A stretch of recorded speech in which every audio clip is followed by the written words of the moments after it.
Hey guys, on Friday, I met one of my most loyal podcast listeners in my alcohol free premium wine tasting. And he said, "Wow, you look way younger in real life." And I was like, "Seriously?" Maybe it's the lighting of the podcast studio, aka the wine cellar, or I don't know, maybe it's the cab. I have no clue. I don't care. And sometimes I can behave like a 12-year-old. Believe me. So on Saturday, I drove to Austria to give my lectures on the UK wine industry. And some of the students had some very interesting questions that gave me the idea for this podcast episode. We will talk about vineyard prices, many wineries that are up for sale, and the current changes and effects that are going on in the wine industry. So if you have ever wondered, why are there so many wineries up for sale, and can I afford buying a castle in Bordeaux? This episode has the answer for you. Have fun.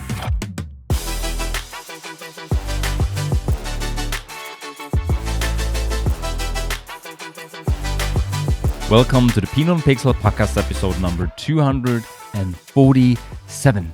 And this is the current state of the vineyard, so the wine industry. Wine production is down by 20% since 2005. Consumption is down by 12% since 2007. More and more wineries are coming up for sale. In many regions, the wine prices are falling. And the question is, what are the reasons for that?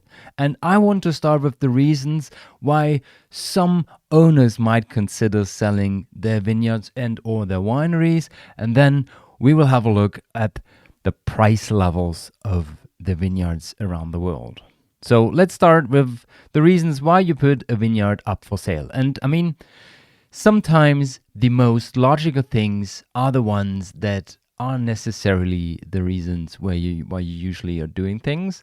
But I would say without any order, I just tell you my main reasons, what I think why wineries put their vineyards up for sale. The first is economic challenges. Some wineries have been struggling, are facing financial difficulties, and then due to high operation costs, lack of staff shortage, and rising interest rates and inflationary pressures, they think, well, it might be better to sell my vineyard or my winery. And the main thing about this is, I think that there is a bigger percentage up for sale due to this reason, but only few people talk about it because, sometimes it takes some brave steps to communicate this publicly. And in addition, you might feel needy, and this can have an effect on the price negotiations for the winery. So, well, some people tell you, some tell it afterwards, and sometimes we never know if this might have been the reason. Second reason, consolidation trends. And we usually see this with bigger companies where either they are thinking of merging two companies together that can be financially stronger going onwards, or one operation is weaker and it's taken over by the bigger one just to achieve economics of scale or just to simplify processes and logistics. Experts are forecasting a phase of consolidation in emerging markets such as England, for example. And this is what I was talking about last weekend. And there were some wineries, some companies considering a sale or at least a merge with others. And we were talking about this on the podcast as well. For example, Gisborne and Chapel Down were thinking about putting the winery up for sale or maybe even merge with a bigger one. The next thing is that your winery and or your wine region might be very attractive for investors. Again, English wine estates are becoming increasingly interesting for international investors. It has been a thing with Chinese investors roughly 15 years ago in Bordeaux as well. The first winery over there, one of the first, was sold in 2008, and many were following afterwards. And similar things could happen in England, with the only difference that right now many English vineyards are very expensive. So just considering either buying a winery in England for 4 to 5 million pounds or buying a chateau for 1 or 2 million. Well, it depends on the person, but sometimes it feels like the better deal. I don't know. And when we think about the biggest sale in the last, I would say, 5 years in the English wine industry, Hambledon was sold for 22 million pounds to Symington family and Berry Brothers and Rudd. So this was considered to be expensive by some people, and for me, regarding the size and also the reputation of the winery, it felt affordable. But there are always two sides of the cake. And then on the other side, reasons like that can be very, very attractive for the owners. So if you know that your region is very, very interesting for foreign investors, or that vineyard prices are on the rise, you might consider to sell your vineyard. And maybe you were thinking about it, you were already considering, well, maybe in the future it might be an idea to do this. And right now there's an opportunity you can catch, and then, well, put it up for sale and see what will happen. And last but not least, of course, there can also be personal reasons. And I was visiting a winery last year, and the owner, Richard, was very transparent on that. He said, I bought this winery in 1998. I built the reputation. I produced great wines. And, right now I'm 60 something. I want to retire, and I just want to live my life and enjoy a good glass of wine. So I will put up my winery for sale. And he did for, what was it, 3.5 million pounds, I guess. And he was struggling to sell it, but I think right now he found his way selling the real estate part separately and keeping the vineyard maybe for the winery, for the family. I know, but he seemed quite fine with everything when we visited him in November. He's a really nice guy. He took us to the winery, and, well, he was very transparent with his personal reasons. So this can also be a fact when people or companies are considering selling the company or the winery.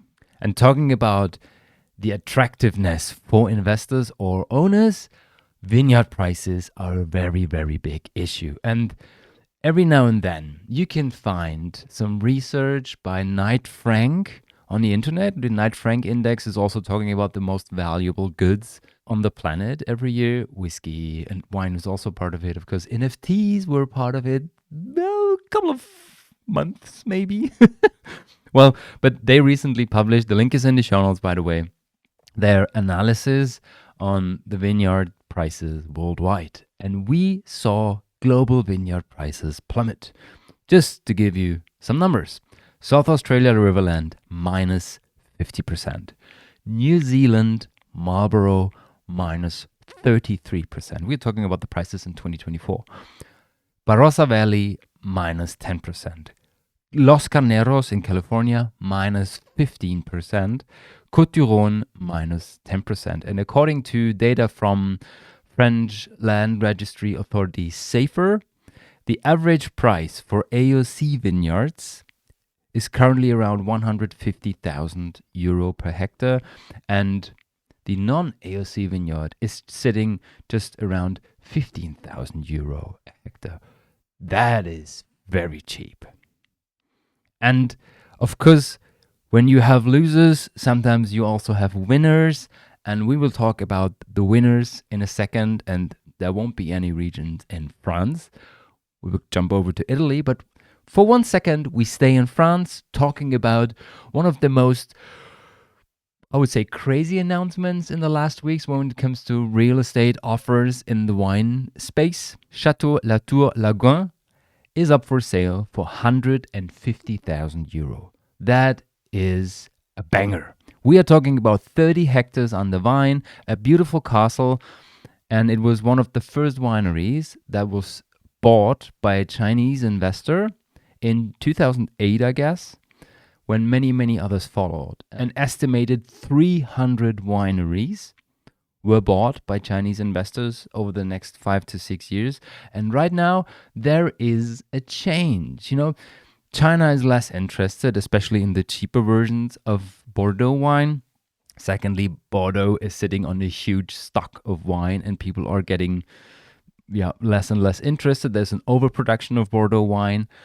Third, there is an underestimation of the complexity when it comes to the processes of wine production and wine export and everything like that. So experts say that some Chinese investors underestimated these processes. And thirdly, there is a huge lack of knowledge when it comes to winemaking, when it comes to viticulture. And again, maybe they just thought, well, the wine is in a cellar, I put it in the bottles and I sell it for 10x the price in China. And this is not working anymore, or maybe it has never worked before. So maybe in the next, 6 to 12 months, we will see more offers like that. The link is in the show notes if you're interested in it.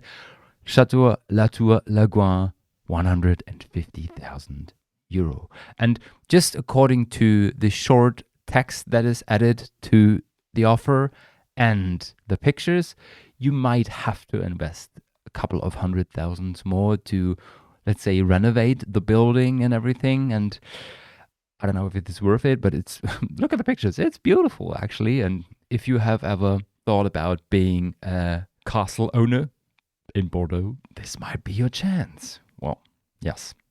So when there are losers, there are winners. And one of the biggest winners when it comes to vineyard prices is Barolo. Italy is very, very proud. Prices over there are on the rise. Barolo is rising to the top on the world's most valuable vineyards. We are talking about $2.08 million per hectare, which is place number one. Second place goes to the area around Bordeaux with 1.14 million euros per hectare. So it's almost double the price. So Barolo might be very expensive in the future. And following up are regions such as Brunello di Montalcino with $910,000 per hectare, Bolgheri with $810,000 per hectare. So Italy is big, and Chianti Classico just quote unquote sitting at $180,000 per hectare, but with a rise of 3% compared to last year. So the world seems a bit more interested in Italian wines at the moment, or at least the real estate guys and the investors. Well, we'll see what this will mean for the Italian wine industry. But the general question is, what is the takeaway here? I mean, we're seeing a major shift in the vineyard and winery situations and valuations worldwide. Some regions are struggling with plummeting prices and others an oversupply, while others, well, like Barolo, are hitting record highs. In addition, Trump's efforts are impacting the wine industry as well. Exporting immigrants who do a lot of the work in the vineyards, especially in California, will push production costs, and the implementation of tariffs will definitely hit exports and imports. So if you're in the wine business, this could actually mean two things. A once-in-a-lifetime bargain if you're looking to invest, in Bordeaux for example, or a wake-up call if your region is seeing declines or might be affected by the US politics. And as a consumer, well, expect big changes in the wine industry hitting the shelves, especially in regions like Bordeaux, where many producers are rethinking their strategy. And maybe we will see higher prices in the future, and hopefully we will see higher quality in the future, because drink less but better is the thing you should look out for. So will we see more historic wineries changing hands? Will we see bigger investors coming into the space? It has been a big thing in France for quite a while. And most importantly, how will this affect what you will have in your glass? Let me know in the comments. Send me an email at podcast@pinotpixel.com if you want to. We will have an eye on that. Have a wonderful week, guys. See you on Saturday with the weekly update. Ciao, ciao.